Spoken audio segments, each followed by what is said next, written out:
Good afternoon, everyone. Thank you for joining us this afternoon for an update. I appreciate your presence. Today I want to provide some updates as it relates to Nevada's first week of reopening. We're together just a little bit more than a week ago, moving into phase one, and I'm going to make some updates on that and answer some questions. Before that, I want to briefly discuss the earthquake this morning near Tonopah. The magnitude 6.5 earthquake hit just before 4 a.m. this morning. There were no reported issues with any utility company. We've been in touch with the surrounding counties.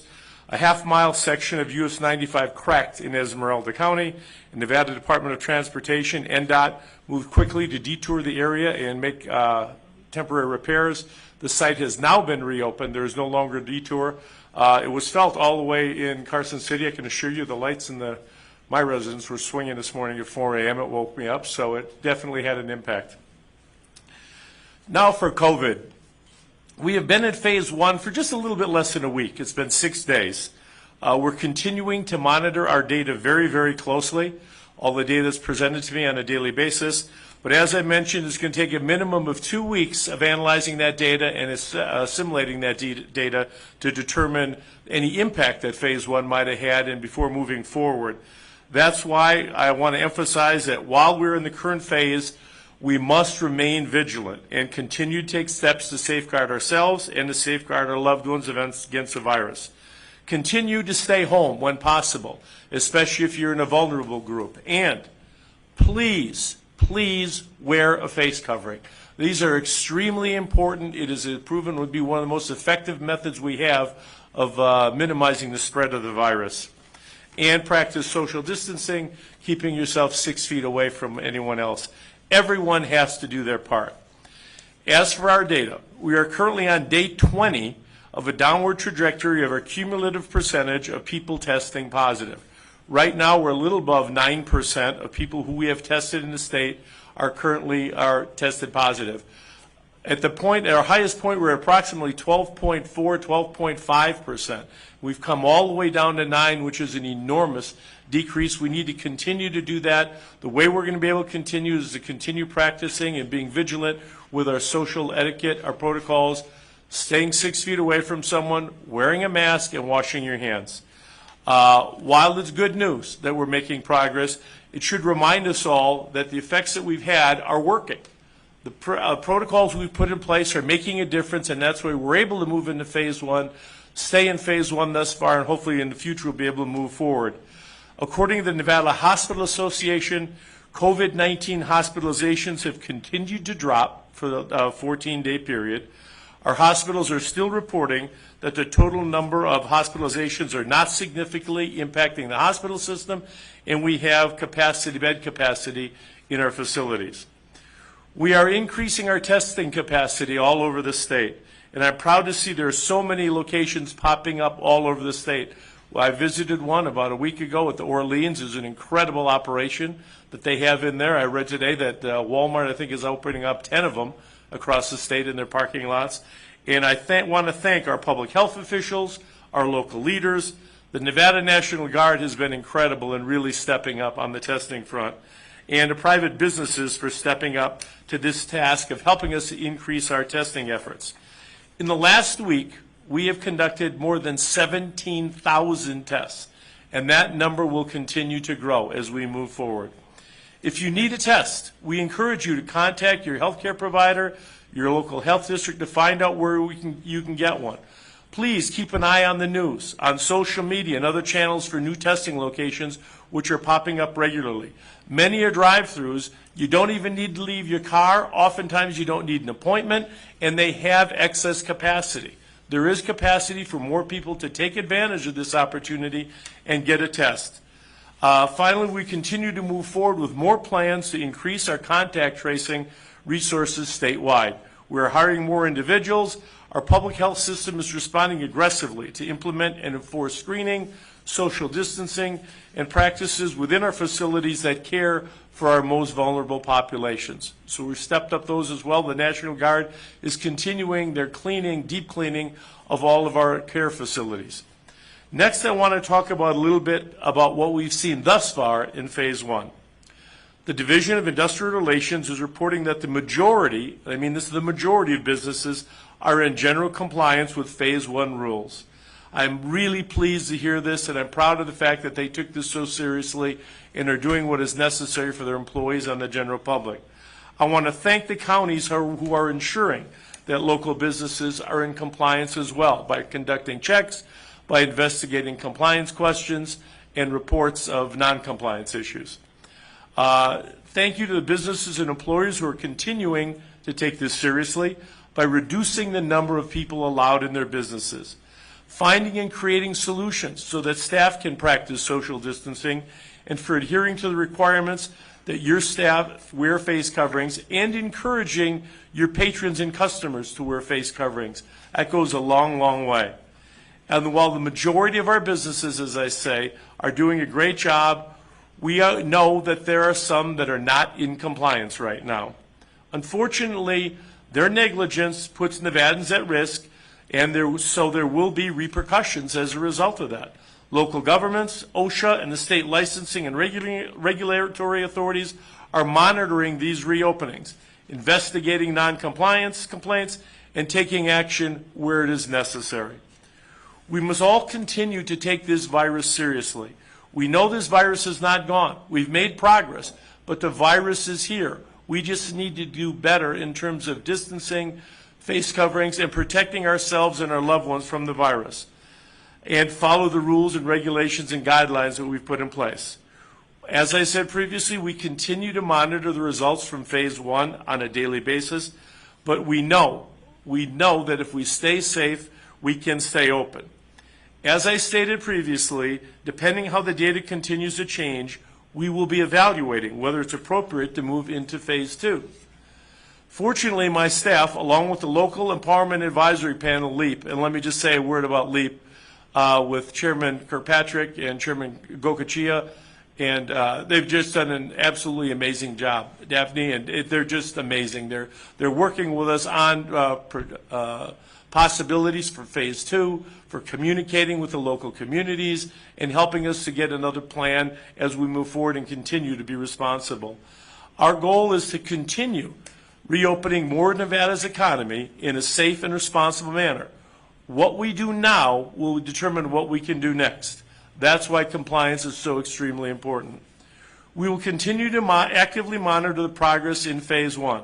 Our data is promising thus far, but it's too early to make any determinations as it does not yet reflect the impacts of the reopening. We must stay the course and remain vigilant. I want to thank everyone for doing such a great job thus far, but encourage them to continue as we move forward to doing those things and moving us hopefully into Phase 2 in the future. In my Phase 1 directive, we created a statewide requirement that all employers have their employees wear face coverings, and I strongly encourage the public to wear them as well. So many of you have taken this seriously and even created opportunities to incorporate your own personal style into your masks. Thank you for doing so. We see them on the social media.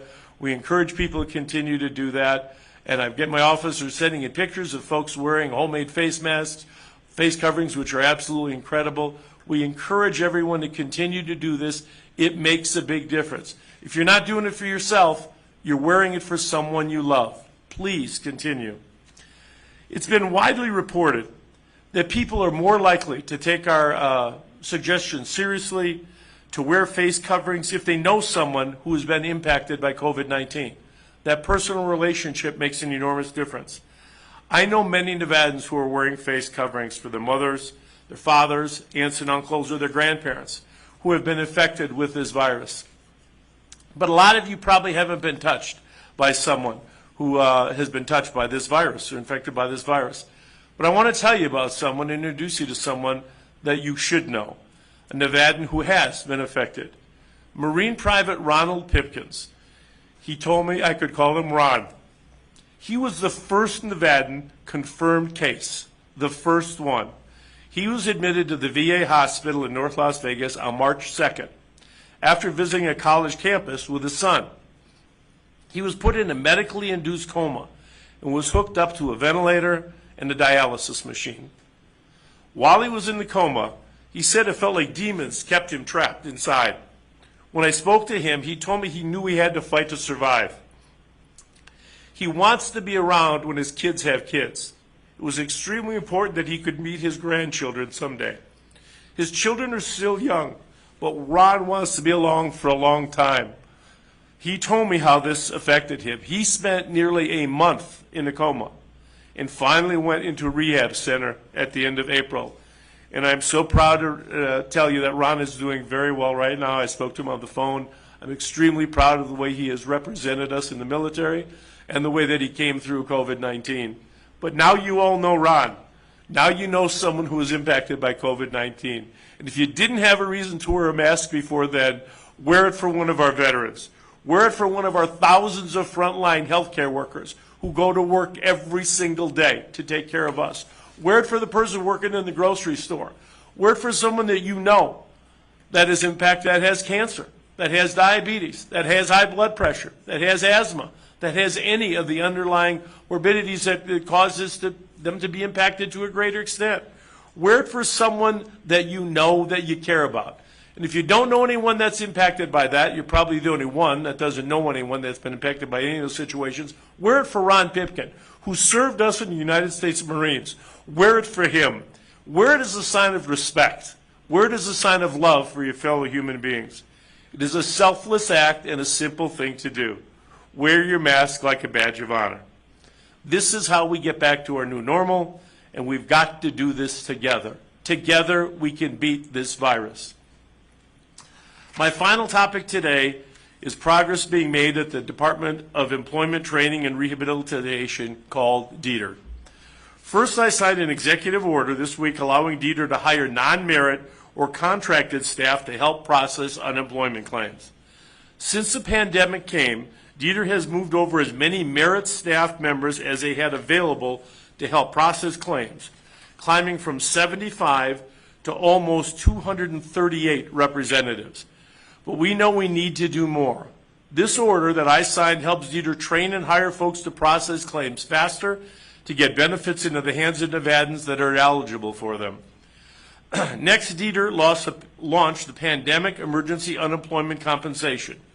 This extends relief for an extra 13 weeks of unemployment payments for those filing their unemployment claim, helping Nevadans make ends meet while we cautiously begin reopening. Finally, and this is really great news, DETR announced yesterday that those eligible for the Pandemic Unemployment Assistance Program can begin filing online tomorrow, with the expectations that people will begin receiving payments about a week later after their filing. This PUA system helps cover those who traditionally are not eligible for unemployment, including self-employed workers, gig workers, and independent contractors. PUA also covers employees who do not have sufficient work history. This generally means that they do not have enough wages reported by an employer to be eligible for traditional unemployment. They are eligible for PUA. We also know that many Nevadans who have been waiting for this program, and I am so pleased that DETR is ready to start accepting claims. I want to remind people this is a brand new system, and Saturday, tomorrow, is the first day to file a claim. DETR is asking folks to be patient with the new system, as there will be many people all trying to file at once. I think it's important that I emphasize again here, your claims will be retroactive to your first day of eligibility, so everyone does not have to file tomorrow morning. You can file later in the week or as you go, as we will process these claims, and we're anticipating a surge over this weekend as tens, if not hundreds of thousands of individuals will be eligible under this program. Finally, I want to take a second to thank our staff at DETR, who have been working around the clock to provide the needed benefits to fellow Nevadans as fast as possible during these challenging times. While there has been, and continues to be frustration with an overwhelmed system, these folks are the reason for the progress we've made, and they're responsible for the millions of dollars in benefits that have been paid out to Nevadans and their families. 250,000, that's over 250,000 weekly claims, are being paid as a result of these hardworking folks at DETR. And I want to thank each and every one of you individually and personally on behalf of a grateful state for doing what you're doing.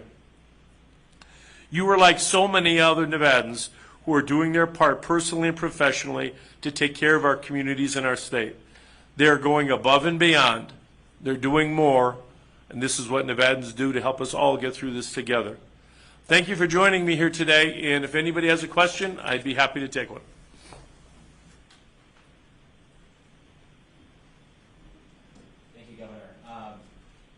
Thank you, Governor.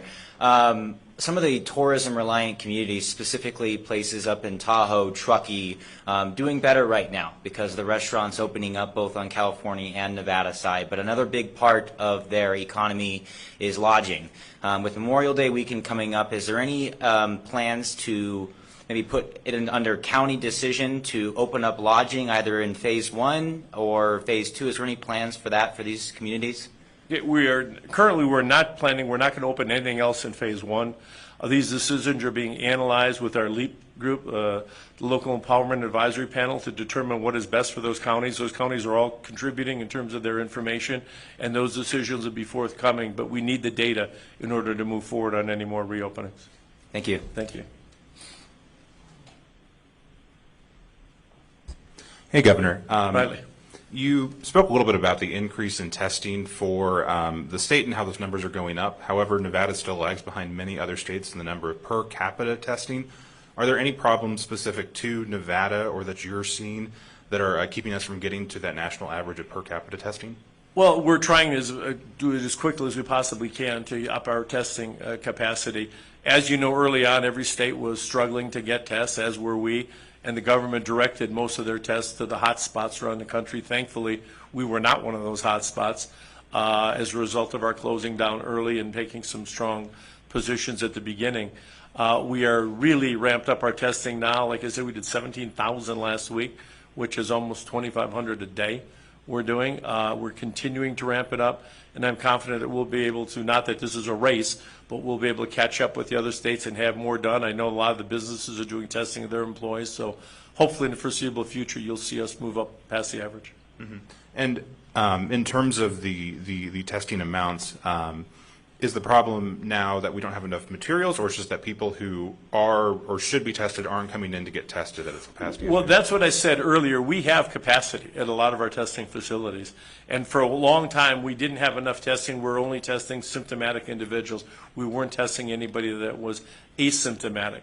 Now anyone can come and get a test. You can drive up, call at the Orleans, and they were getting people in and out of there in 15 minutes, and I think they're up to almost 1,200 tests a day that they can do at the Orleans now. With the other sites opening up, I think you're going to continue to see an expansive of the testing that we're doing, and I'm confident we'll be able to move forward. We had a problem with supplies. Dr. Pandori was making swabs and did a great job and continued to get us there, and we put together through our task force, our private task force, that helped us buy tests, helped us buy the equipment that was necessary, and now I think that we've got all the cylinders running and we're in a pretty good place.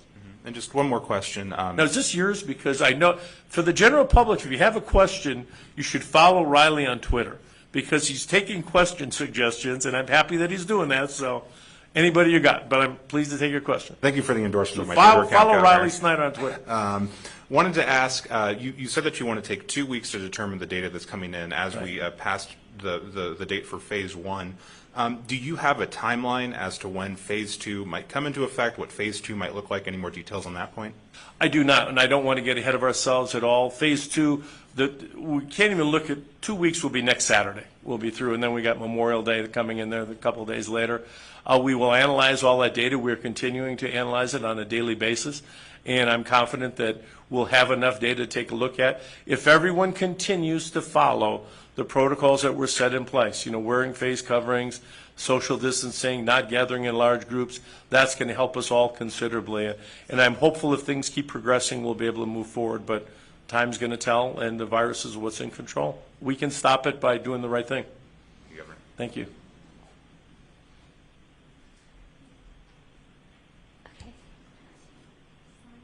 Okay, you said a majority of businesses are being compliant. Which ones aren't, and what's concerning you the most? Well, my office gets a lot of reports from businesses that aren't compliant, and usually they're coming from customers that would have gone in but don't go in because they don't feel that they're compliant and want to, I don't know if they want to turn that person in or they want to just advise us. It concerns me that I don't feel that they're taking it seriously, which is problematic for me. I can mandate that they have it for their employees, and our LEAP partners have done a great job, the local jurisdictions and health districts and whatnot, regulatory boards, in making sure that they comply. And if they don't, they can be subject to, citations and whatnot. I would hope that they would do it for themselves and their family. It is so important to know. Everybody out there knows someone with an underlying condition that makes them more vulnerable, whether they're a cancer survivor, whether they've got asthma, whether they've got diabetes or blood pressure. You don't wear the mask for you. You wear it for the other people. It's just selfish to not wear it for the people that you come in contact with. That's why it's so important to protect everybody else. I wear a mask to protect you. You wear a mask to protect me. If you don't want to protect yourself, that's your business. But you should take it serious enough and care about people that you wear a mask to protect the other people. And what businesses exactly are you getting calls from still? What kind of businesses? There's a variety of businesses that we got calls from individuals that, or you get pictures sent in that they didn't think there was adequate distancing in some of the restaurants that might have come up, or some of the salons that they might have gone to, those assorted things. And it's unfortunate. I know they oftentimes bring it to the attention of the owner, but I can tell you a lot of times those businesses are losing customers because they stress to me, if they don't care enough about me to wear a mask, I'm not going to spend my money there. So then they went to a different restaurant or a different salon. So hopefully they will take it serious and comply. Yeah. And one last question. You said 250,000 people have gotten their weekly unemployment benefits filed. Do you know how many haven't? I do not. I know that we're close to 80% have gotten them, and they're continuing to handle those individual claims on a regular basis. But most of those, as I said previously, have to be adjudicated individually. There's a question on those claims, whether they might have quit, they might not have had enough income, they might have come from out of state, there might be a reporting error that they had on there. They put down that they quit, which makes them ineligible. Those have to be handled one at a time. That's why we've added so much staff, and the individuals that we have at DEED are doing incredible. I mean, those folks to handle these claims, and they want to get to every one of them, and we're doing it as quickly as we can. Thank you. Thanks.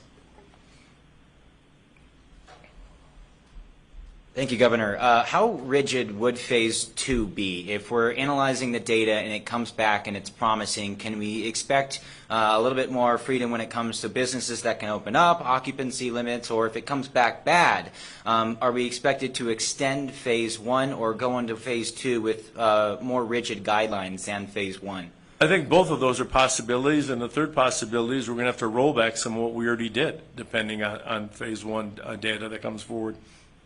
It is extremely important we get in front of this virus and we do what we can to stop it.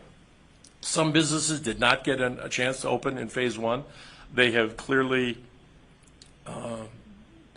told us, the LEAP committee, that they want to open in Phase 2. The LEAP committee is analyzing that stuff right now. We're going to make recommendations in my office.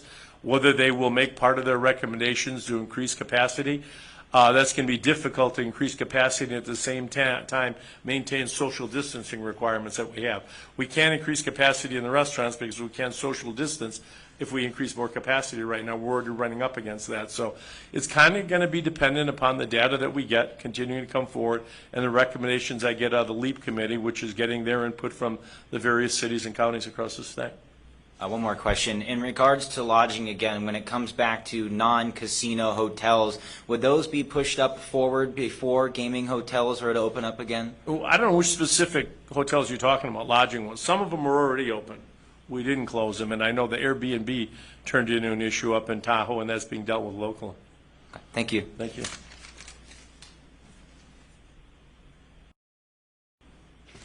Good afternoon, Governor. We've received the letter sent to you from 190 pastors around the state yesterday, upset the restaurants and dispensaries are a part of Phase 1. They've asked that you include them in your Phase 1. Have you received that letter, and can you tell me your response to it? I have not received that letter. I read about the letter when, again, I was reading the Nevada Indy, and they had the letter up. So I did read the letter, or at least part of the letter. No one wants churches to open more than me, and my mother probably more than me. I mean, because she is just doesn't think it's the same attending Mass online as it is attending Mass in person. At the same time, it is difficult to social distance in a house of worship. It is those times, those are often our most vulnerable folks. It's an aging population, including myself and my mom. And we have to be extra careful as it comes to that. We continue to be in communication, again, with LEAP, and we will be dealing with the faith communities to determine a way to move forward. They can clearly have services in the cars in parking lots, and I know a lot of them have done that. If they could come forward with a plan to have outdoor services, we're looking at options that might be available. But phase one is what it is right now, and we're not going to move anything else into phase one. I'd like to ask you a question about testing, because on a national level, they're talking about massive testing.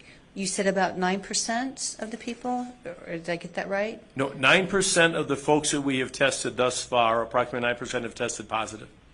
And tracing, I mean, do you want this to be a gigantic operation, maybe by September, before maybe the next wave comes?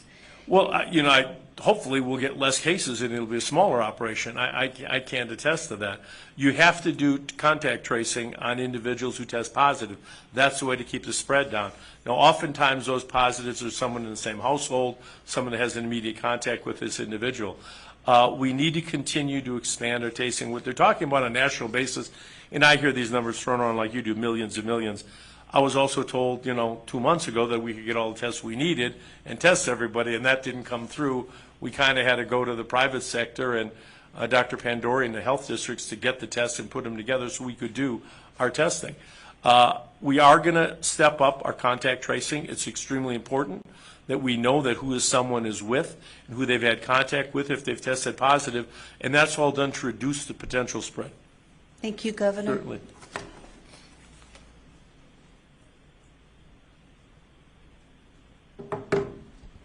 Hey, Governor. Last time we were here, you were asked if restaurants within casinos were going to be allowed to open. That time you said no.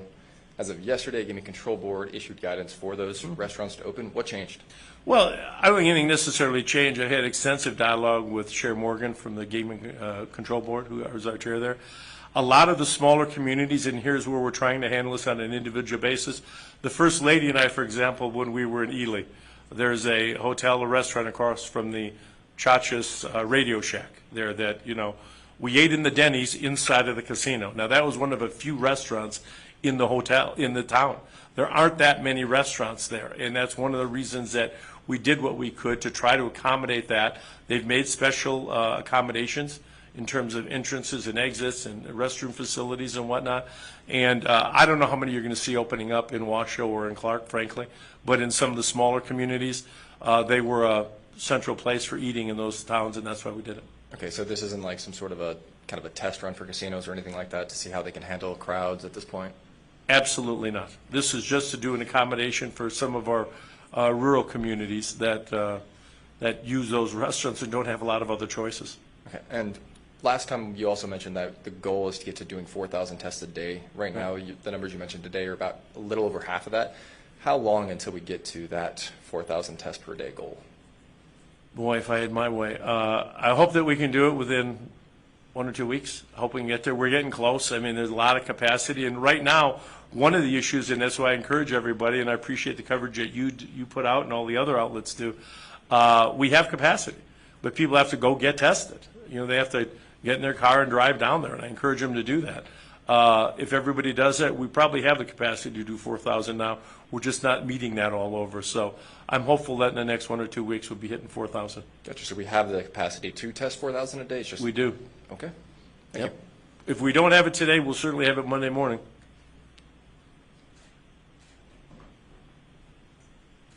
Hey, Governor, I'm back again.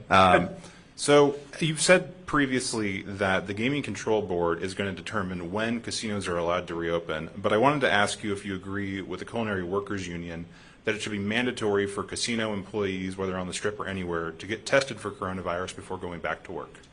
That decision is, they've all submitted plans to Chair Morgan, which you're probably familiar with. Those plans are confidential when they're submitted because of the nature of the plans and proprietary interest in those. Some of the companies, a lot of the companies have mandated and are testing all their employees. I don't know if all of them are. Chair Morgan is the one that's making those decisions and made those recommendations moving forward, and I stand behind her 100%. She is incredible and doing a great job representing us and made that call, and I'll support that call.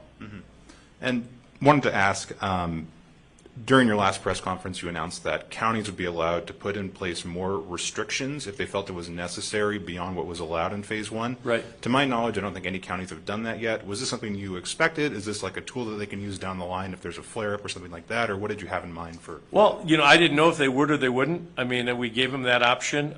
They could. They can do it at any time, put something in place. And I would encourage them to use the flexibility that we provided them to best serve their constituents. And they'll be able to do that whether it's phase 1, 2, 3, whatever. Thank you, Governor. Thanks, Charlie.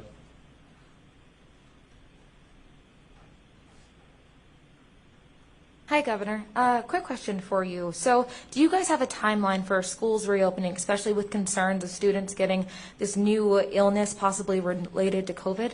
Yeah, we do. Well, schools are, on their own kind of a calendar. Joan Ebert, our superintendent, has done an absolutely outstanding job. She's in regular contact with all the school districts and the superintendents in terms of how to deal with that. It's extremely important that we get it right. Now, will it be the same for every district? I do not know that, and that's a great question.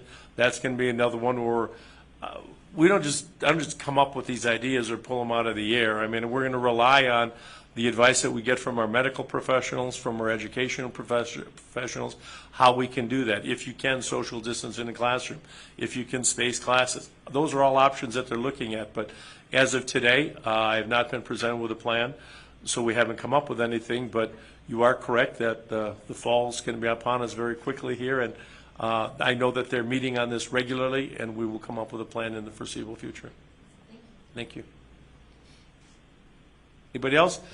Thank you all very much for being here. I appreciate, did you have another question? For being here, I appreciate it.